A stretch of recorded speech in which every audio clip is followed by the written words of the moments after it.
nós estamos vendo que existe uma seleção constante. Por quê? Porque ainda há missões a serem acrescentadas às nossas vidas, e nessas missões nós precisaremos estar de pé. Quem diria que Moisés não entraria na terra prometida? Quem diria isso? Quem poderia supor? Mesmo depois de ele ter feito o que fez, como nós detectamos que Deus disse, ordena a rocha, e ele feriu a rocha, mas nós não teríamos tirado o direito de Moisés de entrar na terra prometida. Porém, Deus tirou. Amém? Eu já vi pregadores e estudos bíblicos, pessoas questionando que a culpa não foi de Moisés, a culpa foi do povo, porque o povo que ficou provocando, murmurando, atormentando Moisés, a culpa foi do povo. Eu digo, não, a culpa foi de Moisés. Mas por que a culpa foi de Moisés? Porque foi a ele que Deus castigou. Se foi a ele que Deus castigou, a culpa foi dele. Significa que aquele clamor do povo nada mais era do que mais uma prova de Deus para Moisés. Ele estava sendo provado quando o povo o estava atormentando. Ele não tinha que ceder em nada. Por quê? Porque Moisés tipifica quem? A Cristo. E Cristo, quando veio, disse, quem de vós me convence do pecado? Então Moisés, ele tinha que ter padecido, seja lá o que for, a pressão que fosse, mas ele não podia ceder em nada, porque o que Deus estava dando para ele já tinha um caráter formado para suportar todas as provas que viriam pela frente. Imagina se eu tenho um cajado e abro o mar vermelho e depois fecho, eu vou esquentar com o que o povo vai falar lá na frente? Vou dizer simplesmente, irmãos, a regra é essa aqui, tá? Quem quiser seguir, vamos, quem não quiser, tchau. Moisés se irou com o povo? Não tem que se irar, meu irmão, tem que ignorar. Quem tem uma missão dada por Deus, tem que ignorar outras coisas. Então, quem foi o culpado de Moisés não entrar na terra prometida? Moisés. Ele mesmo foi o culpado, porque nenhum de nós recebe uma prova maior do que a que possamos suportar. Bom, o nosso texto aqui então, nós caminhamos um pouco, diz no verso 4, nunca envelheceu a tua veste sobre ti, nem inchou o teu pé nestes 40 anos, sabe pois no teu coração que, como um homem disciplina a seu filho, assim te disciplina o Senhor teu Deus. Guarda os mandamentos do Senhor teu Deus, para andares nos seus caminhos e o temeres.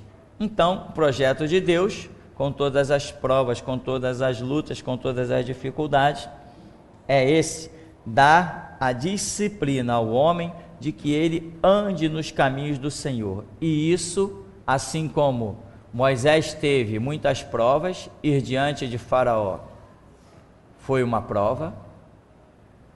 Deus trabalhou com Moisés até ele ser capaz disso. Deus deu a Moisés todos os recursos para que ele fosse diante de Faraó. Primeiro, instou com ele na vara que transforma-se em cobra, na mão que recebe a lepra, na purificação da lepra. Depois Deus dá a Moisés Arão e diz, tu vais ser a ele por Deus, ele te será por profeta. Tudo que Moisés argumentou como fraqueza, Deus deu a ele um sinal de fortaleza. Depois, Moisés foi vencendo todas as coisas. Moisés venceu no terror das pragas do Egito, porque as pragas do Egito foram terríveis e Moisés teve que permanecer ali firme, não desfaleceu. Ele também teve os seus temores, teve a questão dos primogênitos, teve a saída, a morte dos primogênitos, né? Teve a saída do povo quando passou pelo Mar Vermelho. Moisés viu os adversários vindo lá atrás a cavalos, com lanças, com tudo, e olhava para as mulheres e crianças de Israel e dizia: o que vai ser? E agora, o que faremos? Moisés foi clamar a Deus. Se ele foi clamar a Deus, significa que ele não sabia o que fazer, significa que ele não tinha resposta, significa que ele não tinha solução, porque se ele tivesse resposta e solução, ele diria: não, israelitas, vamos aqui, vamos embora, por aqui. Não, ele parou tudo e foi clamar a Deus: Deus, e agora o que será? Deus falou: por que tu clamas a mim? Diga aos filhos de Israel que marchem. Então Moisés viveu uma série de terrores também, até que as coisas acontecessem na vida dele. Porém, contudo, chega um momento em que Moisés, numa situação simples de ordenar a rocha, ele perde o seu direito de entrar na terra prometida. Então, guarda os mandamentos do Senhor teu Deus. Nós temos ainda, eu acho que não precisa abrir essa questão, lá em Juízes, né? Em Juízes, no capítulo 6, começa o chamado de Gideão. E lá no capítulo 7, começa a provação. Então, lá no capítulo 6, Deus fala que vai libertar o povo, que Gideão vai proclamar a libertação desse povo. Gideão, como Moisés, titubeia daqui, titubeia de lá, tenta escapar, enfim, pede provas a Deus. Deus dá todas as provas que Gideão pede. As provas que Gideão pede não são provas simples, né? Que chova aqui e ali não, que chova ali e aqui não. Se tem achado graça aos olhos do Senhor e tal. Até que chega uma hora que Deus diz: não, já basta, chega de prova, né? Então, Deus faz com Gideão, Deus tem um projeto de vitória para esse povo, de libertação dos midianitas. Só que Deus tem um projeto com este povo em que eles não vão nem lutar. Deus tem um projeto com o povo de Gideão em que sequer eles precisariam lutar. Eles não lutam. Ali não há uma guerra, mas há uma predisposição em se colocar no caminho da guerra. Essa predisposição era a vitória garantida. Era isso que Deus queria do povo. Deus não queria aquele povo para lutar. Por quê? Porque Deus sabe que tem ali um povo agrícola, tem ali um povo que não está acostumado com armas, tem ali um povo que não está um povo preparado para a guerra. Então Deus também não está querendo que eles se encaminhassem para a guerra, para lutar.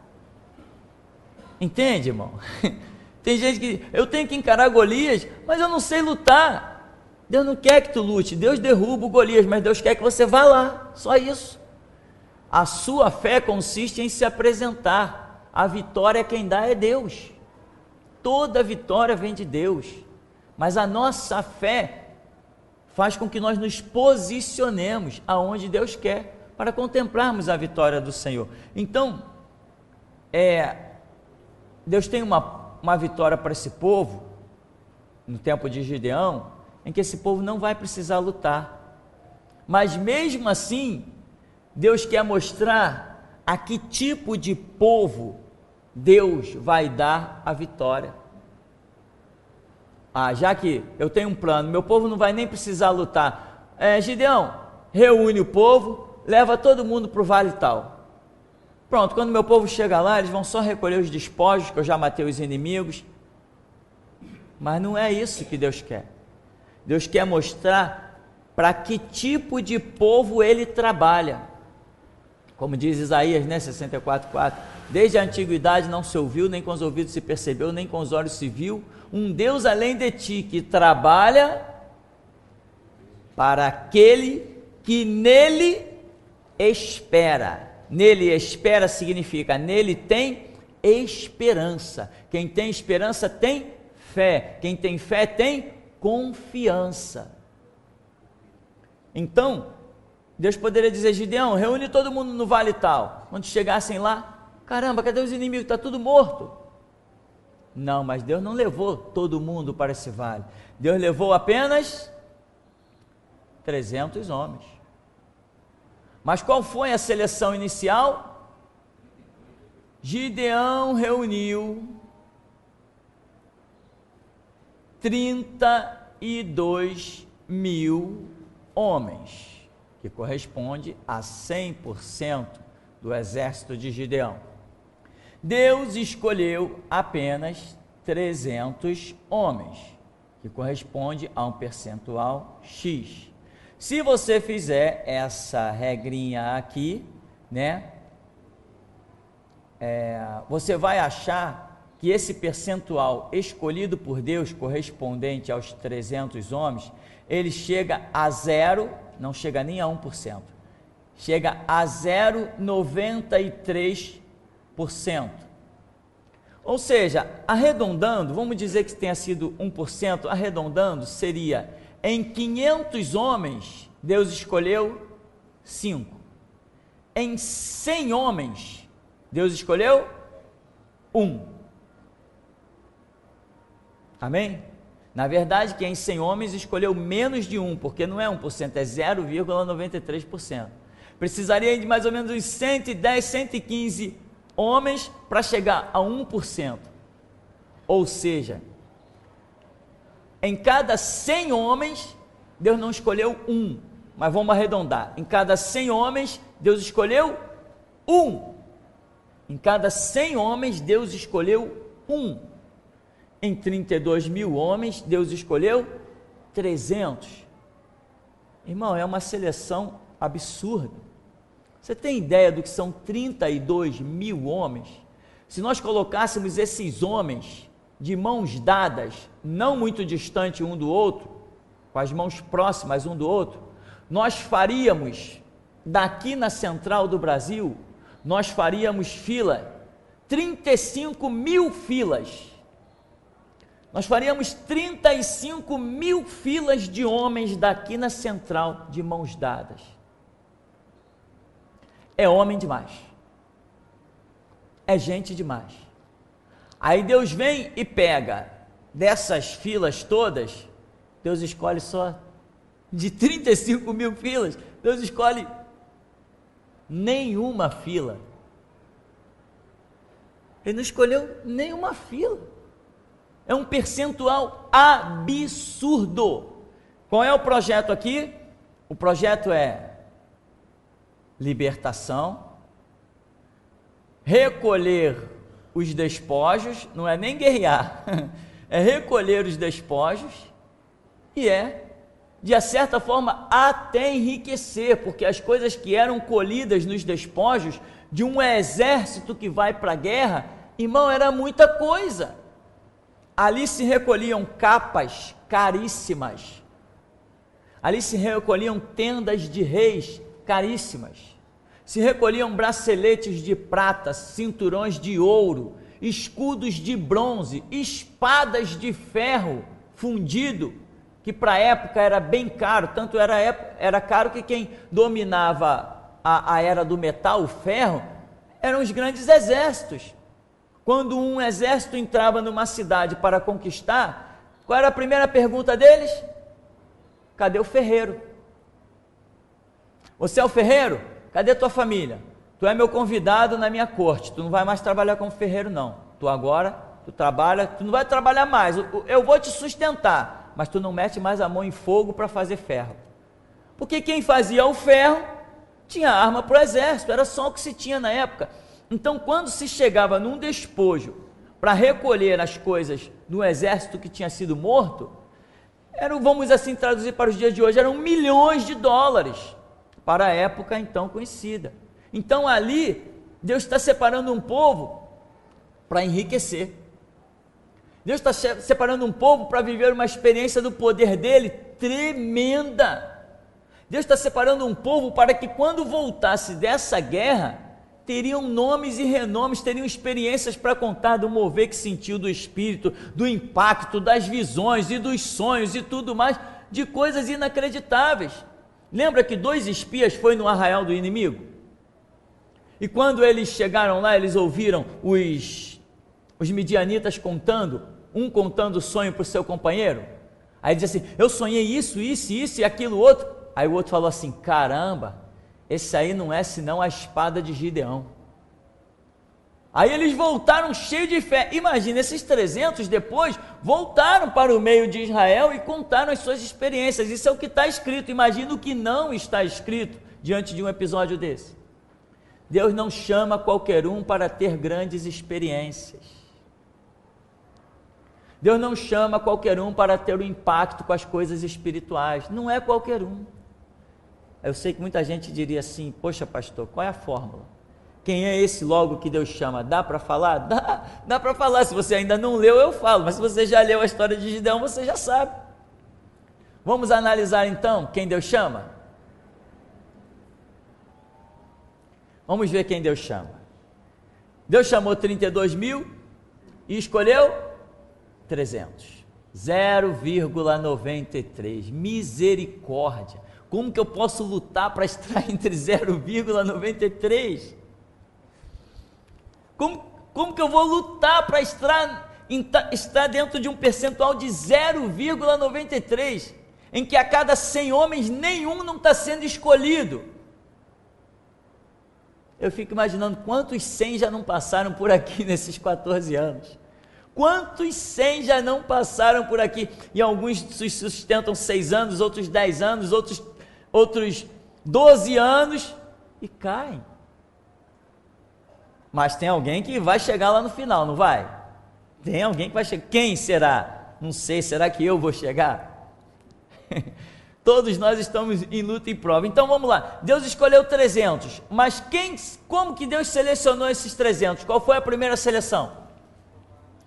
Ah tá, os covardes vão para casa, vai dormir, vai descansar, vai namorar sua esposa, vai cuidar das suas ovelhas. Os covardes aí podem ir para casa. Tá, o que é um covarde? Um covarde é alguém que tem uma máscara. Covarde é alguém que não é real. Ele se apresenta com uma aparência, mas o seu interior é outra história. Esse é o covarde. Inclusive Deus já tem falado que vai tirar a máscara de pessoas dentro da igreja. Mostrou na sexta-feira, nós estávamos aqui reunindo e Deus falou que vai tirar a máscara de gente dentro da igreja. Ou seja, pessoas que estão com máscara dentro da congregação, só mostrava a mão puxando assim, ó.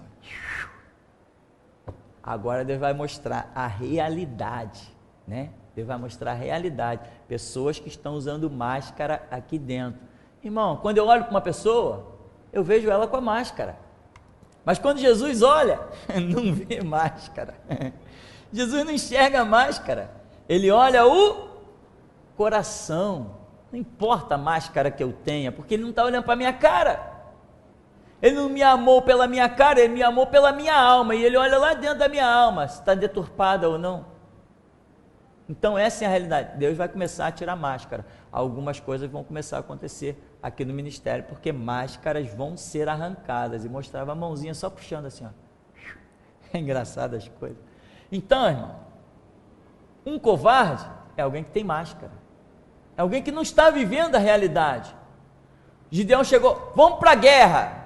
Quando a multidão se mobilizou, todo mundo, vamos para a guerra, né? Poxa, o povo de Israel vai dizer que eu não fui para a guerra para defender a minha nação, para defender a minha família, para defender os meus filhos. Não, vamos para a guerra. Mas o coração não estava em nada disso.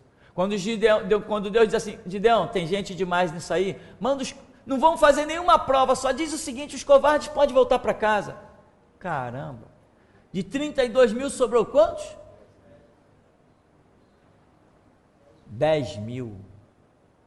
Se sobrou 10 mil, quantos mil foram embora? 22 mil foram embora. Irmão, presta atenção, para você entender o valor das coisas. Você está num exército. Meu Deus. Você está num exército. Daqui a pouco, você diz assim, ó, quem vai abandonar o exército pode ir embora.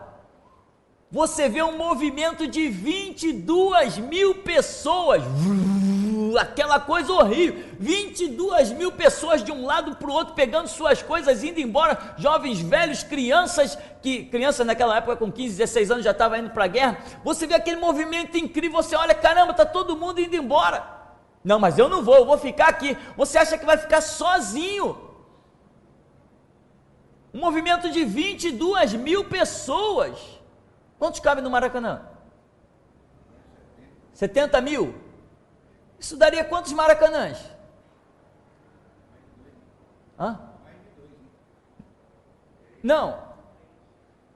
Quantas pessoas cabem no Maracanã? 70 mil. Então aqui é 22 mil, isso aqui é o que de um Maracanã?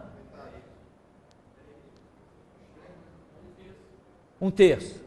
Tá. Então, veja bem, imagina aquela galera do Maracanã, quando sai em uma das rampas, aquelas rampas principais, que sai um terço ali daquela turma toda do Maracanã descendo.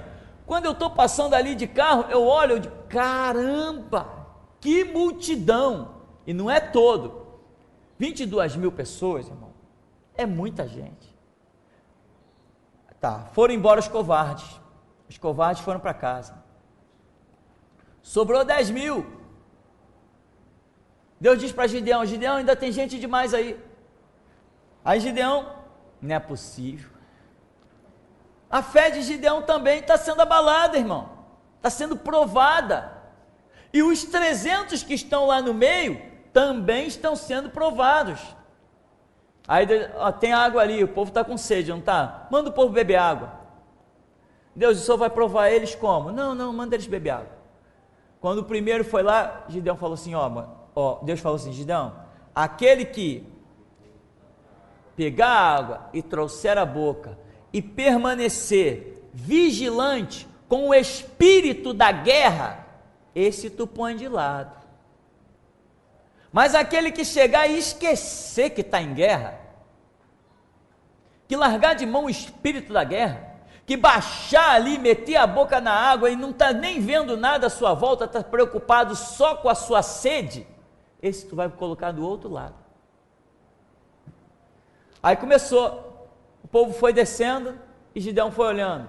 Quando o camarada ia subindo da rampa, da ladeira da água, Gideão dizia assim, você, fica aqui desse lado. Aí outro ia para o meio da multidão. Todo mundo foi beber água, Gideão só olhando, você, fica aqui desse lado. Aí a outro tacou a cara na água, mergulhou, sabe-se lá o que mais fez. Aí Gideão só olhando, você aí, fica aqui desse lado. Quem está fazendo a seleção? É Gideão ou Deus? Quem está fazendo a seleção? É Deus, porque aquele critério de seleção procede de Deus, aquela regra ali procede de Deus. Então Gideão separou, quando Gideão olhou, Senhor, tem 300 aqui. Pois é, Gideão, só com esses que tu vai à guerra. Imagina. Gideão é um homem de fé ou não é? Aí disse assim, vocês, né, de 10 mil, quer dizer, sobrou 9.700. Vocês aí, meus amigos, 9.700, pode ir para casa. Pode para casa? Tchau. Não houve questionamento. Não tem nenhum questionamento na palavra desse povo todo. Não, Gideão mandou a gente para casa? Gideão é homem de Deus, vou para casa. E nós, Gideão, vocês 300, nós vamos para a guerra. Não foi necessário fé de Gideão? Não foi necessário confiança desses 300? Agora, qual foi o critério para que fossem selecionados para uma guerra que não precisariam guerrear? Eles precisaram apenas guerrear com o ânimo deles, com o espírito de fé, de confiança. É com isso que se guerreia, porque nenhum de nós aqui sabe lançar uma pedra com uma funda, nenhum de nós sabe usar um revólver, nenhum de nós conhece o peso de uma espada, muito mal algum de nós aqui pode saber usar um estilingue. Deus não está procurando guerreiros forjados nas armas da terra, Deus está procurando guerreiros forjados nas armas do céu. E as armas do céu se chamam a palavra de Deus. Então, meu irmão, aqui no cenário de seleção, o que Deus faz? Vamos lá. Colocou largou a arma. Primeiro passo, né? Largou a arma. Botou uma mão de um lado, outra do outro. Baixou a cabeça. Baixou a cabeça para levar a boca até a água. O que aconteceu? Perdeu a visão do campo de guerra. Naquele momento, para aquela pessoa que baixou as mãos para beber água, naquele momento só interessava para ele uma coisa: matar a sua sede. A preocupação dele naquele momento foi só com ele. Mas os outros 300, arma na mão, olhando, vigiando, baixava outra mão dentro da água, bebia. Baixava outra mão, bebia. E ia. A visão desse, ele está preocupado com ele? Sim, ele precisa matar a sede dele, mas ele também está preocupado com os outros, porque ele está vigiando o campo de guerra. Se ele visse qualquer coisa, ele daria o grito, ele avisaria toda a sua comunidade. Quem Deus chama para o seu campo de batalha? Quem Deus chama para as suas conquistas? Ele é o guerreiro, ele é o conquistador. Nós não somos guerreiros, nós não somos conquistadores. É Ele que guerreia e conquista tudo por nós. Nós somos descendência dele, somos o espelho dele. Nós recebemos um título de guerreiro por guerrear, mas num âmbito muito inferior ao que Cristo guerreia. Ele não disse simplesmente, ide. Ele disse, vinde após mim e eu vos farei pescadores de homens. Nós não seguimos à frente de Cristo, nós seguimos atrás de Cristo. A grande ideologia do Evangelho é seguir as pegadas de Jesus. O Evangelho é uma regra? Se o Evangelho é uma regra, eu não estou à frente, eu estou atrás, porque eu tenho que andar atrás da regra. Ele é o grande conquistador. Eu não preciso ser forte para conquistar, eu só preciso ser obediente. São os obedientes que conquistam. Agora, quem tem o espírito do medo, da covardia, é porque não confiou em Deus. Diz lá Apocalipse, né? O que diz Apocalipse? Os covardes não herdarão o reino de Deus. Covarde não é lá no mundo não, irmão. Não é isso não. A Bíblia não foi escrita para o ímpio não. A Bíblia foi escrita para o crente. Quando Moisés desceu com os mandamentos do Monte Sinai, aqueles mandamentos eram para os crentes. Quando Jesus Cristo, o Filho de Deus, se manifestou, ele se manifestou para o seu povo. A Bíblia não foi escrita para ímpio, não. A Bíblia foi escrita para crente. A Bíblia diz assim, e o Espírito Santo vos guiará em toda a verdade, e ele vos convencerá do pecado, da justiça e do juízo. Esses conceitos estão muito mais aplicados àqueles que estão caminhando no conceito cristão do que quem está fora dele. Que não teria tempo para nós examinarmos isso aqui agora. Então a Bíblia foi escrita para o crente. Então quando a Bíblia diz assim, que os covardes não herdarão o reino de Deus, eu estou falando do ímpio. O ímpio é ímpio, ele não vai herdar o reino de Deus, não interessa se ele é valente, não interessa se ele seja que nem Alexandre o Grande, se ele é ímpio, não interessa se ele seja um conquistador como Herodes, ele é ímpio. Não está se falando do ímpio. Quando a Bíblia diz que os covardes não herdarão o reino de Deus, covarde é aquele que conhece uma situação, ele toma conhecimento daquilo, mas ele não caminha, não anda conforme aquilo. Ou seja, o covarde, se nós tivéssemos um dicionário espiritual, nós diríamos, covardes é igual a incrédulo. Por quê? Porque o incrédulo, tanto o incrédulo como o covarde, é aquele que toma conhecimento de uma verdade, mas não reúne forças para andar segundo esta verdade. Então isso, incrédulo, não se aplica ao ímpio, e covarde também não se aplica ao ímpio. Em uma dada visão, isso pode parecer estranho, mas essa é a pura realidade, tá? Porque o incrédulo pode ser condenado se eu estiver falando apenas de um ímpio lá no mundo? Não, eu não posso condenar uma pessoa por não ter conhecido a verdade e não ter andado nela. Isso é injustiça. Então o incrédulo é aquele que conheceu, mas não andou nela, esse pode ser condenado. Então eu estou falando de crente, o crente que se torna incrédulo. Ou seja, ele toma conhecimento que nem o povo de Israel toma conhecimento, mas não, Deus não pode nos dar essa terra. Eles se tornaram incrédulos. O incrédulo é aquele que primeiro ele tem um credo, ele tem um conceito. Credo é aquilo que você devota alguma fé, mas quando você rejeita esse credo, você se transforma num incrédulo. Esse é o conceito, tá? Então, os covardes e os incrédulos, eu diria aqui no nosso dicionário espiritual que covardes é igual a incrédulo. Os covardes não herdarão o reino de Deus. Aquele povo tinha uma palavra de Gideão? Tinha. Acima da palavra de Gideão, eles tinham a palavra de Deus? Tinha. Tanto que quando Gideão se levanta para liderar, eles credibilizam não apenas Gideão, que era o menor, que não tinha condição de liderar, a menor propriedade, tinha irmãos mais velhos do que ele. Então Gideão não tinha nenhum crédito. Eles não credibilizaram Gideão, eles credibilizaram a palavra de Deus. Mas, em princípio, seguiram. Mas depois, quando veio a seleção, eles retrocederam. Então os covardes, diz também Apocalipse, não herdarão o reino de Deus. Então, o que nós vemos aqui?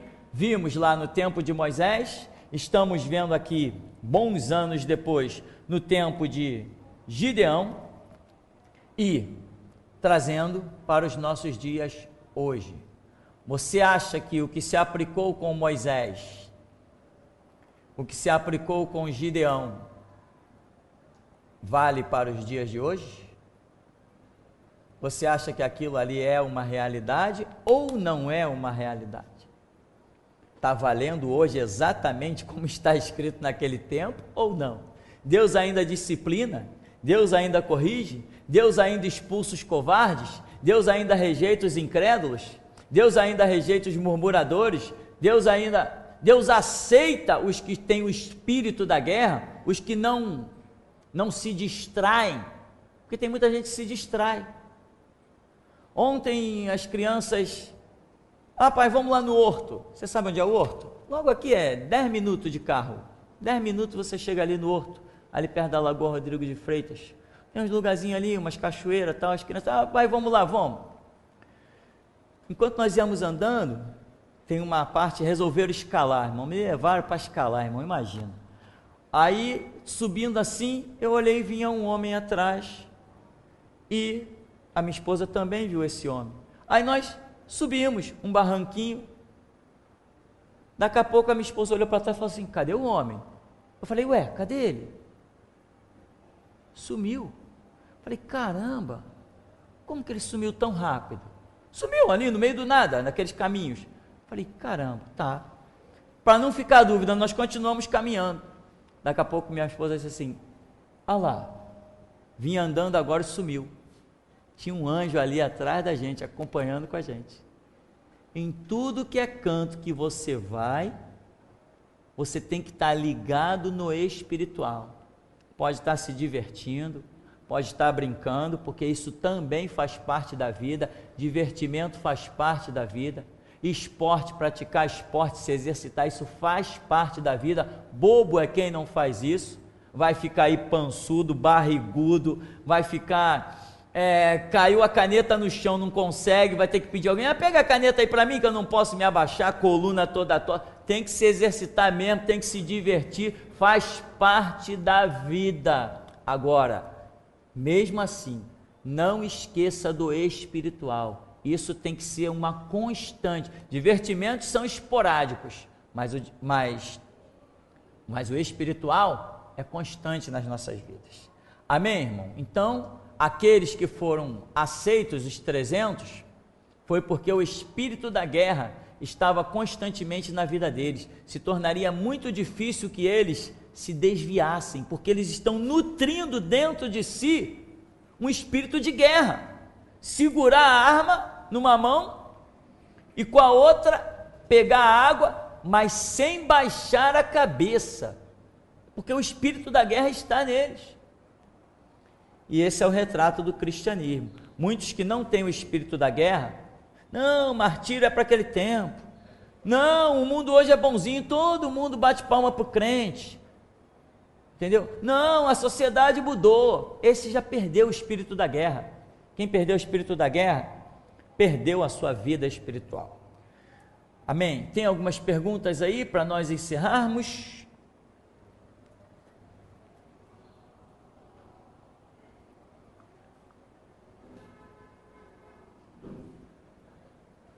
Pastor, o senhor comentando sobre a estratégia, né, adotada por Deus para selecionar esses 300, me fez lembrar da edificação dos muros de Neemias, onde eles trabalhavam na edificação dos muros com as armas em punhos, né, e com as trombetas para estar o tempo todo em vigilância. Assim que via o inimigo, tocava a trombeta, né, eles com as armas, trabalhando com a espada. Me fez lembrar essa passagem, Neemias capítulo 4. E é interessante porque imagina, né? Como que se trabalha carregando ainda uma arma? É incômodo, é desgastante. Você tem que manter a arma ali e carrega a pedra, mas não larga a arma. É incômodo, é desgastante, mas isso chega ao ponto de ser escrito, é uma característica brilhante de um ser humano, né? Que poderia simplesmente dizer, não, segura minha arma aí, largava a arma para lá, deixa eu ajudar aqui no muro. Não, a nossa luta, ela é tão ampla que não pode escapar nada. Você tem que, não importa o que você faça, o teu espírito de guerra é o que te mantém de pé. É esse espírito de guerra que te mantém de pé. E é uma boa lembrança mesmo, uma coisa bem lá no tempo de Neemias, né? Tem mais alguém? Não? Tem pergunta aí? Não? Bom, irmão, não tendo mais perguntas, dou-lhe uma, dou-lhe duas, vendido. Vamos então orar, agradecer a Deus.